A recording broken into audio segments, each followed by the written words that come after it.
অভিজ্ঞ যাও রাসূলুল্লাহ সাল্লাল্লাহু আলাইহি ওয়াসাল্লাম তার কাছে তুমি পৌঁছে দিয়ে আসো। জোরে জোরে বলেন সুবহানাল্লাহ।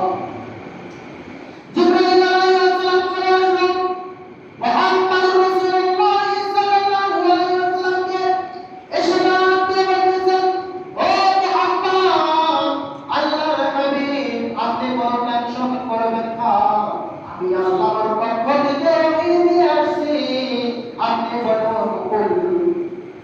হে নবী, বলুন, আপনি বলুন, হুয়াল্লাহু আহাদ, আল্লাহ এক এবং অদ্বিতীয়, আউয়ালুস সামাত, তার কোনো অভাবী নাই, লাম ইয়ালিদ, তিনি কাউকে জন্ম দেননি, ওয়া লাম ইউলাদ,